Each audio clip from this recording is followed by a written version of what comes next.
puis d'avoir pensé à moi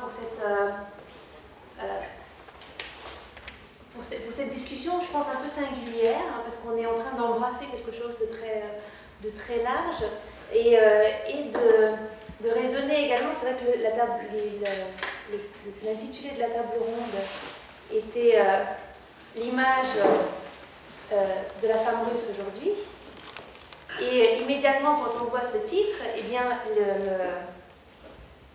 on a des espèces de clichés qui viennent à l'esprit, hein, un imaginaire lié à ce que sont les femmes russes aujourd'hui. Et moi, je me suis dit, je vais essayer de réfléchir à partir de cet imaginaire, comment est-ce qu'on peut décoder, comprendre, quels outils avoir pour comprendre ce que sont ces femmes qui nous étonnent parfois. Vous voyez, quand on est un étranger et qu'on arrive, parce que je ne suis pas en fait, hein, moi je suis née en Russie et j'y ai vécu mon enfance, mais j'ai constaté chez beaucoup de gens autour de moi ce premier regard, ce regard extérieur que beaucoup d'entre vous ont sans doute eu, ou eu indirectement peut-être par la presse, par des films, par des livres. Quand on arrive en Russie, dans les années 90, dans les années 2000, la première chose qui frappe, c'est qu'on voit dans les rues deux types de femmes radicalement différentes. D'un côté, on a les poupées Barbie, hein, des femmes très belles, extrêmement maquillées, extrêmement apprêtées, sur des talons hauts, plutôt jeunes, mais pas forcément, hein, parce que dans les années 90, c'était des très jeunes femmes. Dans les années 2000, ce sont des femmes jeunes et d'âge moyen. Et puis on a leurs mères, qui sont... On a l'impression que les deux évoluent sur des planètes très différentes. On croise également ces femmes qui sont l'autre image, comme ça, extérieure qu'on peut avoir de la femme russe. Ces femmes fatiguées, dont on sent souvent la santé chancelante, qui ont du mal à avancer, qui ne sont pas très vieilles, mais qui semblent déjà vraiment très courbées par les années, qui sont pas vraiment... qui sont apprêtées, mais qui sont apprêtées avec, disons, une certaine lassitude, qui ont les mains un peu abîmées, qui ont les visages un peu abîmés, donc on sent une mauvaise alimentation, une santé pas très bonne. Et donc, vous voyez, on a cette espèce de contraste entre les mères et leurs filles, la génération des mères et la génération des filles, ce qui amène forcément à s'interroger sur qu'est-ce qui a fait qu'il y ait eu ces mères-là et qu'il y ait donné naissance, dont les filles avaient grandi comme ça. Dire très explicitement haut et fort féministe. Donc ça mérite d'être noté. C'est vrai qu'on a peut-être quand même un renouvellement des générations militantes dans les années 2000, même plus 2010.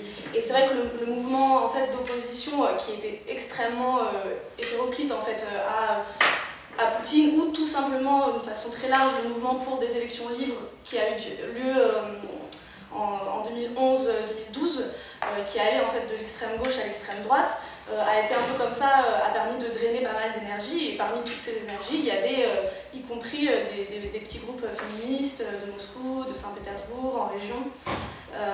Et c'est vrai que par exemple la loi récente de restriction du droit à l'avortement dont je parlais a quand même suscité des réactions, et bon, après on peut discuter de à quel point le travail militant a porté ses fruits, ou est-ce que ça serait passé comme ça de toute manière.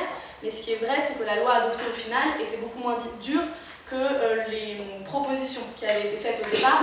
On voulait vraiment demander l'autorisation du mari pour faire un avortement. Et il y a quand même des acquis comme ça, voilà, d'égalité homme-femme qui sont hérités de l'époque soviétique, qui sont très difficiles à remettre en question.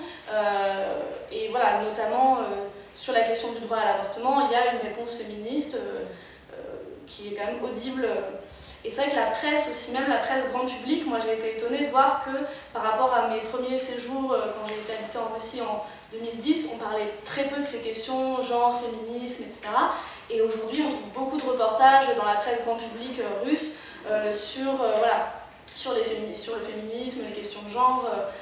C'est quand même c'est débattu, je dirais. Et le mot féministe, après, peut rester un gros mot en Russie comme en France, hein, tout dépend des contextes.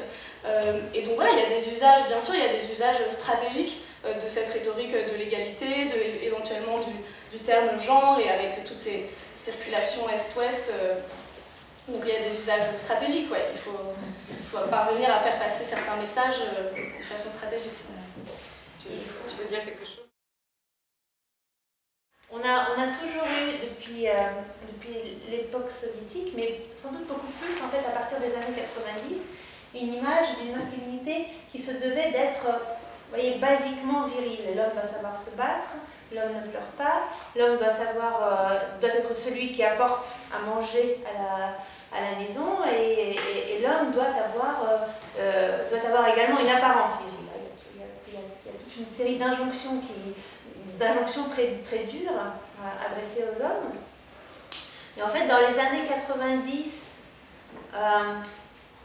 on a eu une pluralité de modèles beaucoup plus grande. Hein. On pouvait être ceci ou cela, mais en même temps, avec le monde criminel, vous voyez, ces histoires de mafia et de gangsters qui gagnaient bien leur vie, etc. On avait un espèce de modèle aussi que les garçons voulaient reproduire. Quand on posait des questions dans les années 90 aux petits garçons, ce qu'ils voulaient être, ils voulaient être bandits. Ils voulaient faire partie de la mafia. Bon, ça a vite changé, aujourd'hui ils veulent plus tout à fait la même chose. Mais en tout cas, on a eu cette image, cette virilité basique a été un modèle social. Et aujourd'hui, on a une injonction au patriotisme et au militarisme beaucoup plus forte depuis l'arrivée de Poutine au pouvoir. C'est plus cette image-là de l'homme qui est valorisée. Et donc, du coup, l'agressivité est beaucoup plus valorisée également comme qualité sociale de l'homme. Donc, la dynamique n'est pas très bonne, je dirais. C'est pas forcément lié, pour moi, c'est pas forcément une problématique liée à l'alcool, mais beaucoup plus au rôle social. Beaucoup plus dur qu'on attribue à l'homme. Je dirais que c'est beaucoup plus difficile d'être un homme en Russie aujourd'hui qu'une femme. Hein. La femme a beaucoup plus une pluralité de modèles disponibles et une liberté de choix que l'homme qui fait face à des injonctions très fortes.